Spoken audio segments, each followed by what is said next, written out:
Hello everyone and welcome to this leading live lesson session.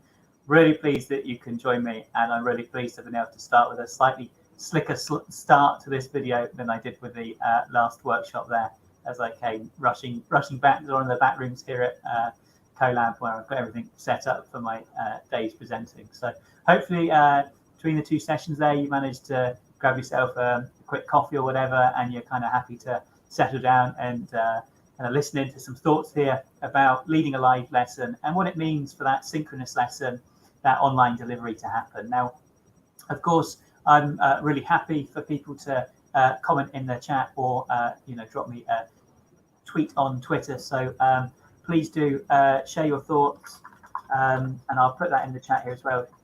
Share your thoughts, please, and I'll try and bring some of those up on the screen so that we can share some of that learning together as well. I'm really pleased to be able to take you through, I guess, a few things, a few reflections that I've had since I've been doing live delivery with my learners at Brace High School. We've been following a normal timetable and offering live interactions, and that doesn't necessarily mean a full live video lesson just for children following their normal timetable, but it does mean some live interaction through either chat or through pre-recorded video with support via chat, or a full-on live lesson as well. So this session is very much going to be focused on the live delivery of a video-based session. There's another session as well today with Carla Bell, looking at using Google Meet to be able to deliver those sessions. But of course, whether you're delivering your live sessions through Google Meet or Microsoft Teams, thinking back to my point this morning, it is very much about how do we keep the relationships, how do we keep that connection, how do we keep young people progressing, receiving feedback, and trying to maintain some kind of normality in what is a really difficult time to be able to create an experience and feel normality. So I'm going to bring in my screen, and I've got a few slides, and we might jump out the slides to look at some bits in particular. So we'll see how we go. So I guess when we're thinking about any type of live lessons or any type of delivery, even if we were back in the classroom, it all focuses around ensuring we've got good quality planning. Now, when you become an experienced teacher, the amount of planning that you need to do for a lesson certainly decreases quite a lot. And that's okay, because your experience sets you up and you know what's going to work well in your classroom. But when you move to this online learning and this delivery that is not as it normal, it's not like being in the classroom at all. It's something that's completely different. So we very much need to give thought to how this works, and we need to make sure that we're reshaping the experiences. And I guess that's one of the real challenges, that's one of the real difficulties. So my advice with planning is, as always, and you could very much apply this to a lesson in the classroom as well. We want to focus on the learning, so don't get too caught up in worrying about the tools that you're going to use. Think about what you want the desired outcome to be for the young person and work back from there. So if I want them to achieve something in particular, how can I go about creating an experience using the technology and the tools that I do have to be able to deliver that learning? So start with the outcome and then plot backwards from there. I quite often find when people are thinking about digital learning, or they're thinking about running a session, then they're focused more on the technology than the learning, and people choose to focus on that technology because it's the technology that they're nervous about, and their technology is the bit which might cause them issues. But if you go, well, actually, let's focus on the learning, let's decide what we want the young person to learn, and then let's work out how we're going to do it, then I think that leads to a higher quality experience. And when you're designing that lesson, you want to think about how you're making it accessible. And I spoke earlier about accessibility in two senses. So accessibility in terms of what platform are they going to access it on, and what device is that going to look like, and how easy or difficult is that going to be for them. But then there's also accessibility in the sense that it's not a document that's been scanned in that a screen reader can use. It's a document that has been made for use with technology of today. So that's really important to think about as well. How can I make the learning accessible in the cloud? So placing everything in Google Classroom, placing everything in Microsoft Teams, and then creating resources for those platforms, be it in OneNote, be it in Jamboard or Slides or Docs. And then from there, from your classroom, you're linking to these other services, and you've made those experiences so they are going to work online. So, have that plan, feel confident in your plan around the learning, then work out how to get the technology to do what you want it to do. And sometimes you go, oh, okay, I can't quite get it to do what I want to do, so I'm then going to need to replan and reshape. But I think, my whole point here is when I go to deliver a live lesson, it's still very new. I'm still learning. It is going to take me more time than it would to be able to deliver just a lesson in the classroom that I could do just off the back of my experience. So, factoring that in is really, really important. So let's have a look then and a little bit of thought about delivery. And I guess delivery is the really exciting bit. And I know different schools, different local authorities all have very different approaches to how they're offering the delivery. So some schools are following a normal timetable and children are engaging with some kind of live lesson or live input just as they normally would at their lesson time. And I think that's a really lovely way of doing it in terms of let's keep that feeling of normal, let's keep the routine of getting up, logging in, going to school. And that's great. It can be a lot of screen time though. But I think as time goes on with that, then it naturally, the screen time reduces as people feel comfortable setting more offline activities because they know young people will do them and return them. Other suggestions, of course, is having a bespoke live lesson timetable, and young people opt in at particular times. I think particularly for the primary sector, you wouldn't expect a primary teacher to be online from or live on camera from 9 o'clock in the morning till 3 o'clock in the afternoon. So we would look at maybe just doing a talk session and maybe a check-in, or a talk session check-in at some point during each day. And I guess being able to create that regular input, that I would strongly encourage, because I think it's so important, because it's important for the young person because they have somebody to connect with who they know and trust. But it's also important for their parents and their families and their carers, because they can see and they can engage with the learning that's happening and have discussions with them. And I think it's easier for everyone to understand something if it's delivered through voice or through video than it is through written instructions. It just makes it somewhat more accessible. So I guess, when I've been speaking to colleagues about their delivery, I've always said, imagine you've got all their parents sat in the classroom with you, because, unless they've got their cameras on, you don't necessarily know who is there or who's listening. But obviously, they're in, we are being invited into their homes, into their workspace. So we just need to, give cognizance to the environment that we're now working in. I very much think, it can lead to some interesting situations. I certainly had a young person the other day who left their camera on and they had gone off to their bedroom, and I started doing a bit of Q&A, and I was just literally looking at this empty room, and I put the question in and I could see other children typing in the chat, and this mother came over and didn't realise obviously that they were on camera, so she started answering the questions for her son while he was out in the room. And I thought, well, she doesn't know I could see her. She obviously feels like she's doing the right thing, so I'm not gonna call her out publicly. And none of the children mentioned it either. It's a really lovely class. So sometimes these things happen. So we just got to be aware of that, and try and be thoughtful and sensitive in the things we see, keep up the praise, and try and keep that connection going.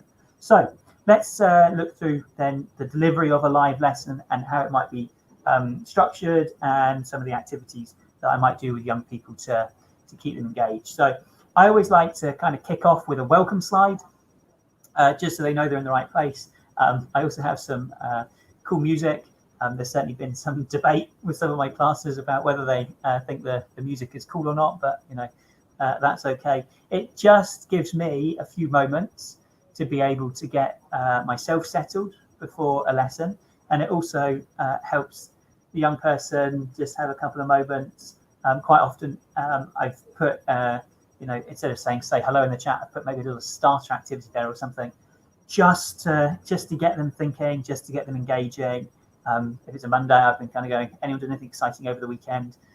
Have you had any fresh air in the last 24 hours is a good question that I put up as well. It's amazing how many young people aren't getting out of the house very much. So, to try and, put some kind of health and well-being reminders in there at the same time, I think is quite important and worth doing. So a nice welcome slide that you can just share from a PowerPoint or Google Slides, just into the meet or the Teams meeting before you start. Really nice way just to kind of settle everyone, and then let you start on your terms, as opposed to you potentially being on camera, feeling a bit flustered, trying to get all your resources around, and it not working how you want it to work. So once I've done that, is normally a kickoff. Now, certainly those, depending on the numbers. So I know some people are presenting to whole year groups, or merging classes together. So you've got big numbers. I've certainly found, because I've been delivering to my normal classes, I've already had a strong relationship and I know all the young people quite well. So I've been trying to engage with them and just try and get some conversation just at the start. Or if I've got a full class, just been doing some quick questions in the chat, just so I can get a bit of a sense and a bit of a connection continuing. One of the things that our school did was give every young person a mini whiteboard. Some of them, and this was at the start of the year when they returned, and we were providing resource packs to every young person to save sharing of resources, because obviously concerns about coronavirus. But they've still got those resources. So those who have them, if not a white piece of paper with a pen or pencil, works really nicely as a whiteboard, but you can only use it once. But they can turn it over and use the other side. That can work quite nice as a Q&A. So if you've got cameras on, they can draw stuff, write stuff, and hold it up. And I actually say to them, if they don't want to be on camera, that's fine. They can point their camera to a wall or whatever, and then just hold the whiteboard over when is the time to show. And some children choose to do that. And I think, though, encouraging the use of cameras is really important, because it's nice to be able to see people. So there is certainly a nervousness, especially I find S2, S3, particularly challenging year groups to engage with getting their cameras on. So one of the suggestions there is to play some games to kind of break the ice a little bit. I certainly know with my first years, they don't need any encouragement to turn their cameras on. And I also think you can, primary school, you will probably find you'll want to encourage them to be muted, or you'll be muting them at times, because they can be, overexcited in the sessions. But your learners, so you're going to know, how they're going to probably act in the classroom. So it's quite similar online in many ways. So turn your cameras on, or raise your virtual hand if is one of my favorite games that I've been playing. And I just ask questions like, who built a snowman at the weekend, or who likes pizza? I did ask a question about who likes pineapple on their pizza. Literally World War III kicked off because of that question. So you just got to manage that as you would in a classroom. And just because I've done that as part of my starter activity, kind of team building and relationship building activities, that doesn't mean that couldn't be created to use as a starter activity using subject-specific questions. Can see here that Mr. Ambrose, welcome. Thanks for joining us. Thanks for listening, and thanks for commenting. Where do you find the best way to share music? So, yeah, I've found. I'm laughing to decide whether I answer honestly or. So I guess there's two things here. There's plenty of music you can download that is copyright free, and I can embed that into the slide deck, so you can download audio. I've got a presentation workshop later coming up on Google Slides, and I will show you how to embed audio. That audio feeds from the computer audio in Meet and Teams. So when you're using that computer audio feed, it's absolutely fine. The quality is great. If I'm wanting to just play some music, then yes, I've been playing things off YouTube, and it's been coming out of my speakers, and they'll hear it through the microphone as my camera picks up. Does it sound great? Well, probably not as great as the music that I've embedded in Google Slides, but it sounds okay. And thank you, Lindsay, for recognizing the fresh air check. It is amazing how many of them haven't been outside. So I think if we can encourage young people to get a little bit more vitamin D, then that will probably help them feel a bit better as well. So great. Please do keep the comments coming. It's lovely when this is a bit interactive and people are sharing their thoughts too.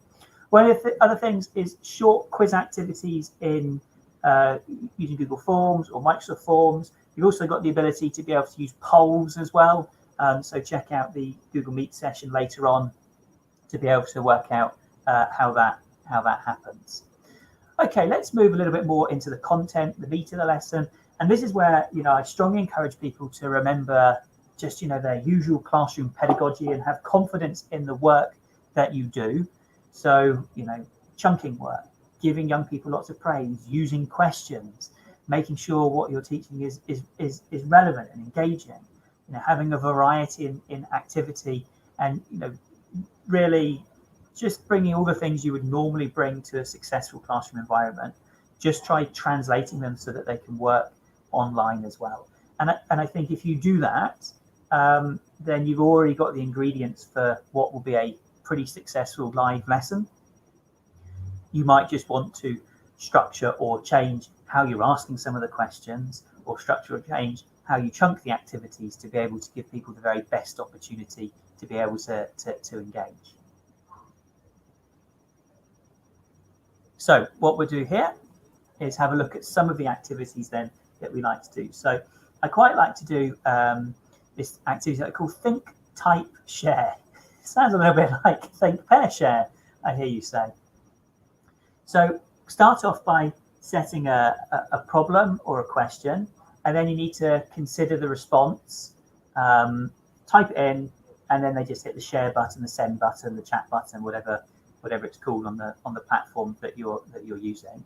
That will get them responding to questions really nicely, and it works really well. One of the things I find though is children wait for the first person to write their answer, and then I get like 5-6 answers that are all the same, and I'm like, I wonder if they just copied the first person. So I prefer what I call the waterfall method, where I set a problem or a question, I get them to consider their response, type it in the chat, and then I do a bit of a countdown, and everyone hits share, chat, send, whatever it looks like on the platform, and they have to hit enter at the same time. Whew, we're going to try that. So if you're watching on the Leaders of Digital Learning site, if you hit the share button and then there's like 3 dots, that will pop you out into YouTube, so you'll be able to see the chat. And if you're already watching on YouTube, then hopefully you can see the chat already on the right hand side. I know a couple of people, so I'm hoping for at least 2 responses to the question. This will allow people to chat, and I'll hopefully be able to pick up some answers. So the question is what challenge have you faced with your live lessons? Type an answer or a comment into the chat, and you can see here I've got a timer in the bottom right hand corner. That timer is counting down. I've literally dropped that in by getting a video from YouTube, 1 minute timer. I've embedded it. Some of them come with audio. I've muted the audio today. I don't want to see any answers just yet. Type in your answer and don't press anything just yet. So what challenges have you faced with your live lessons? Pop them in the chat.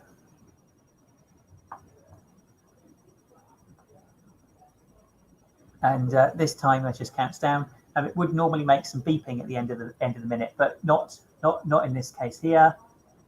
And 3, 2, 1, and then minutes up. Everybody hit enter.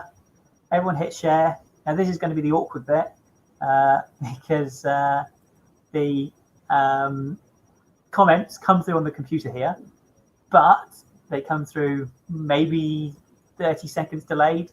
So I'm going to have the awkwardness now of waiting for 30 seconds.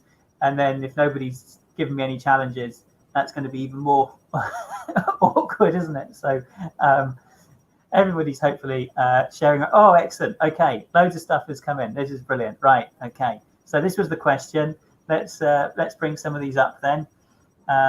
So Sharon, facing a challenge, children not turning on their mics. Yeah. Oh no, not turning off their mics. Got young children. I'd be really interested to know what primary stage you're teaching, Sharon, because as I suggested earlier, I think primary children can be really, really excited.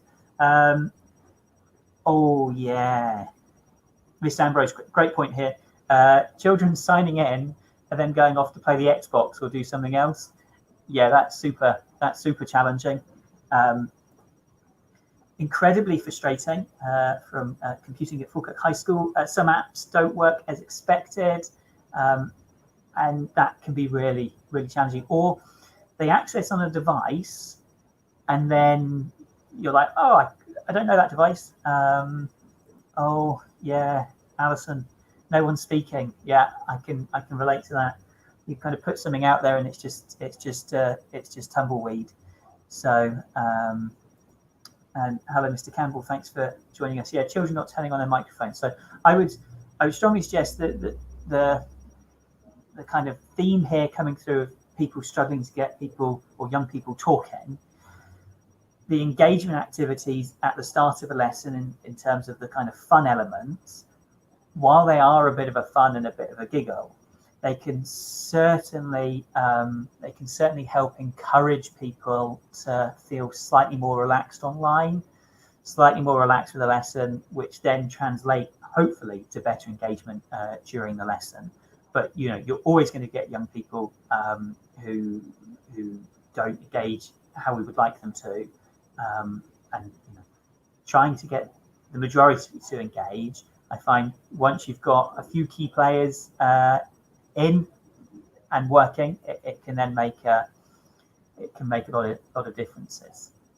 Okay, so some of the other tools then that I'm using as well, for example, using a collaborative workspace area to create mind maps and use post-it notes to share ideas. Both Microsoft Whiteboard and Google Jamboard are really useful for this, but there's also lots of other whiteboard tools out there that do similar kind of jobs, and it's finding one that works for you and your learners. And of course, anything that's accessed through the Globe platform is super great to use. Obviously, all the kind of data privacy impact assessment thought has gone through that. But if you're finding other tools and it requires young people to sign up, then do make sure you've checked with whoever looks after your IT stuff to be able to make sure that it's safe and accessible for people to be able to use. Now then, I think we had a comment in the chat here, and one of the frustrations, yes we did, from Mary Claire Brown, breakout rooms don't always appear. I'm not sure which platform you're on. I'm guessing Microsoft Teams. Certainly depending on what device you're on with Microsoft Teams and what version of Microsoft Teams you're using in the app, it can be a little bit temperamental about whether it's there or not. I certainly think, when you're trying to create breakout rooms, sometimes doing it the more DIY way of setting up 2 or 3 nicknamed Google Meets, or setting up 2 or 3 meetings in different channels on Microsoft Teams. And then if you're lucky enough to have a couple of devices, you can, split yourself across the different meets, and you can, kind of mute and unmute them to kind of listen in and jump in and out. Because you can obviously trust young people, because you will know your young people in terms of whether you want to put them in a breakout space with or without a teacher. But I would strongly suggest being able to create smaller spaces for groups to work. There is a really nice breakout feature in Google Meet, which is available for those who've got access to the Enterprise Edition, and that allows children to kind of raise their hand and for you to jump seamlessly between the breakout rooms. But more information about that in the Meet session with Carla later on. Okay, a good game then, called Five Clicks, and I think what's really useful with this is you give them a website. So I'm just dropping in now a link into the chat. This is the Teacher Centre for Google for Education. Teacher Centre has lots of information, lots of resources. You've now got 5 clicks, so you can navigate around that website, clicking up to 5 links, and you can't use the back button, so you have to keep going, or choosing for a different menu. And I bet everyone who's watching will end up in a different place. And what's really nice about that is you can share a resource, and you can obviously then let young people click away. Obviously, if they're following links that leave a particular website, you'll want to set the parameters carefully there. But once the site is shared, let them away, and then give them all 30 seconds just to comment or share where they got to in the end, and what things they saw along the way. Really simple, interesting little game to play. Now we've also got the ability to have a mini whiteboard session, so you can use your analog materials when you're working online. So this is something that I talked about in the starter activity, in terms of putting up some questions. They answer on the whiteboard, and then they hold their whiteboards up to the screen, and that I think is just absolutely fantastic. Mr. Crichton this morning did a session on Google Forms. One of the features within Google Forms is to be able to use validation. This is the same with Microsoft Forms as well. Nice thing about the validation is you've got the ability to be able to expect certain answers, and if the certain answers aren't given, then they can't progress with the form. So you'll obviously want to carefully set out the parameters that they're working with.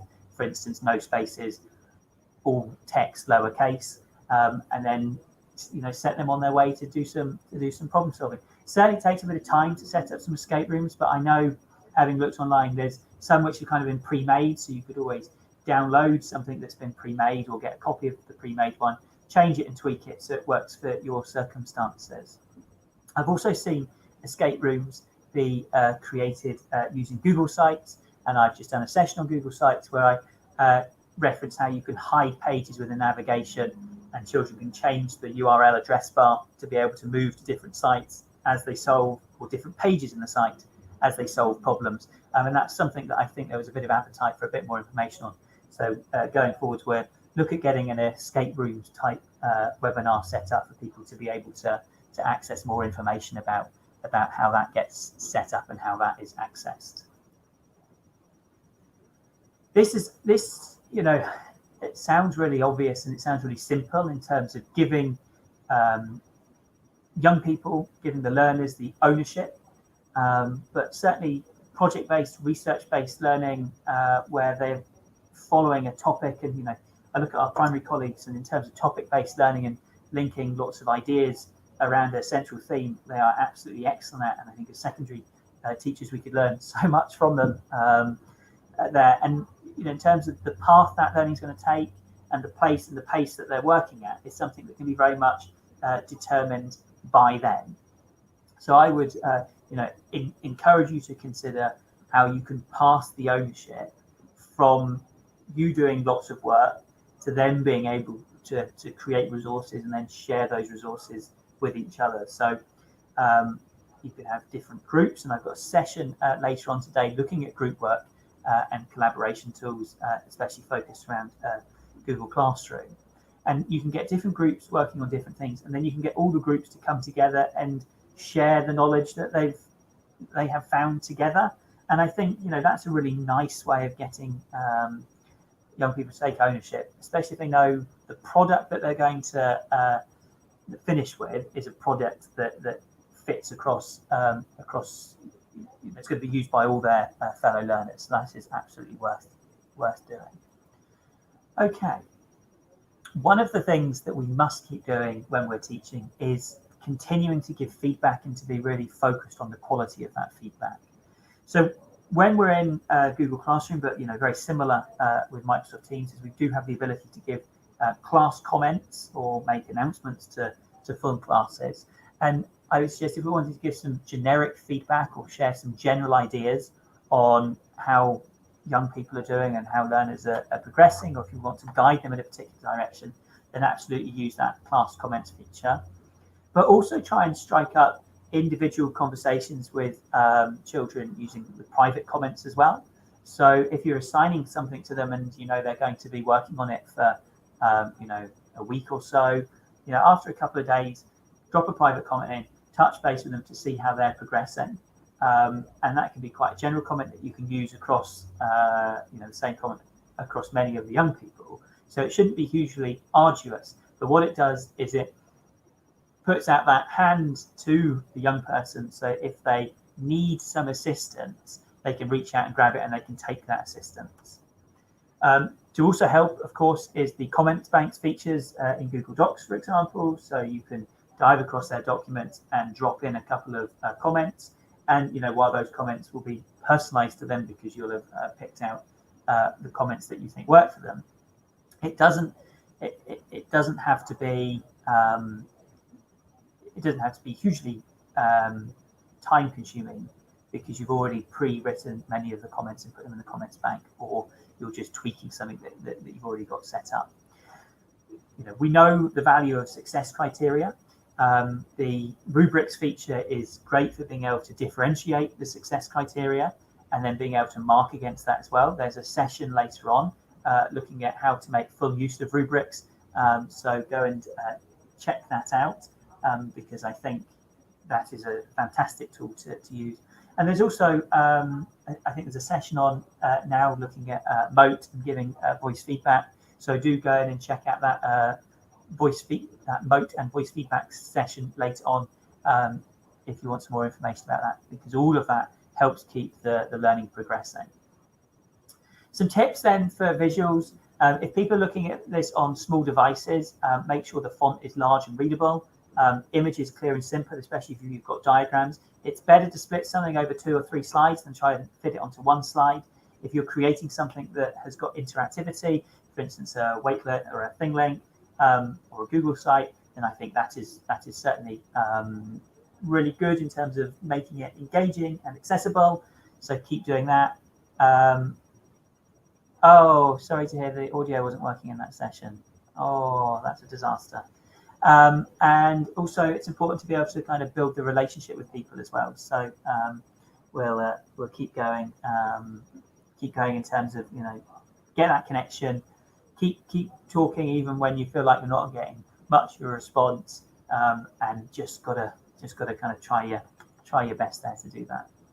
As we get towards an end of a lesson, and, you know, I'm not saying you would put all of those features into one lesson. They're you know, I think you'd want to split it down to just 2 or 3 of those things, maybe send them away, and so they're not at a screen for 20 minutes, and then you can bring them back. You know, that works as well. You know, exit tickets, using forms, using polls, quick questions, just to get and gather the feedback from people is really important. We need to be able to make use of the chat function if you can, and you know, there's nothing wrong with following up after class. So if somebody's done something well, then follow up with them and you know, send them a form afterwards. Put a poll in Teams, or stick up a question in the classroom and ask people what they think. Absolutely. We've got a point here about interactivity being key, and I think it's difficult to engage with lots of text for young people, and I think it's lonely, it's isolating, it's not easy for them to ask for help. So the more interactivity, the more interactive and engaging it looks, the more likely they are to engage with it, and the more engaging it is, then the better the learning experience is going to be for them. Are you going to get every child engaged all of the time? Absolutely not. I would say that's impossible. But can we reach most young people most of the time, or nearly all young people nearly all of the time? I think those are benchmarks that we should be looking at. And then those that we're not reaching at a particular live lesson time, they are the young people who we then look at the asynchronous learning offering with. So no child should be forgotten, but we certainly need to consider how we go about reaching out and accessing them. So after every lesson or a series of lessons, just like we would when we're in the classroom, take some time to reflect. Reflection is really key, and how good is the learning? Let's focus on learners and the learning, and then think about the technology. And I always think, start with worrying about how the learning went, and then if the learning was let down by the technology, then focusing on the technology. But if you've got the learning right, then you can focus on the technology and improving the technology or increasing the variety of the technology. It's important to start simple, whatever you introduce. So if you're doing a live lesson and you have them on for 15 minutes and you get some camera on activity and you get some engagement, and that's all you do, that's a huge win. And I think for health and well-being side and kind of emotional well-being, that is super brilliant. And then you've gone, right, okay, we've managed to demonstrate that we can do a simple live lesson, get everyone connected. This time, let's try and use some whiteboards. Okay, so we've now added that, tick, and you slowly build up that way. Don't try to overcomplicate it or try to do anything too big, too quickly. Move slowly and move with the learners so that they're going on that journey with you. If they're invested and they're committed to the journey as well, then that I think is going to help work really well. In terms of kind of introducing and talking about some of the things I've done with live lessons, I hope that has given you some food for thought, maybe given you some ideas, maybe given you a few reflections on what you've done, and maybe where things haven't worked, you've kind of gone, well, actually there's some things that I could do or would do differently now to try and get young people to engage or to do an activity slightly differently. If anyone's got any questions, I very much welcome for you to drop them in the chat. If not, we've got the support channel later on, and I know there was some questions from some of my co-presenters in the first workshop where they couldn't find the answer straight away, so we will certainly be coming back to those in the support channel time. But I very much welcome if anyone's got any thoughts that they wish to share in the chat, then that's really welcome. Because ultimately, while I've had a real keen interest in technology and spent a lot of time kind of thinking about how to make technology really accessible and inclusive in the classroom, it's still all very new for me as well in terms of delivering these live lessons with young people, as it is for so many practitioners across the country. I think it will absolutely change going forward what things will look like in terms of offering campus or consortium models. In terms of virtual delivery will become so much more common and so much more acceptable as well. So in terms of being able to change education and change a curriculum experience, I think the live lessons and this kind of doing things online has lots of benefits. But I also hope that this kind of period of online learning will mean when we get back into the classroom, young people will understand the value of being able to physically be in a classroom together and learn together that way, and hopefully make them feel more engaged or thankful for the lessons that they have. Because I think we can all agree as professionals that we would absolutely love to have all the young people back in the classroom, back in school full time. And I'm sure that will happen as soon as. But until then, if we end up in a situation where we're blended, so we're kind of half in, half out, then that's going to require a bit of thought as well in terms of what's the important bit that we want to cover while we've got the children with us in person, and what aspects can we do online or they can access asynchronously to be able to support and keep that learning progressing. So there's lots of thoughts for that as well. But for me, thank you very much for watching. Thanks very much for engagement with the question halfway through. It was really lovely to see lots of answers dropping in. It's been a real pleasure to share some thoughts with you about leading live lessons. Of course, do check out the Google site for the other links for the third session, which starts in about 20 minutes at 11:30. Thanks very much for joining me, and that's all for now. Bye-bye.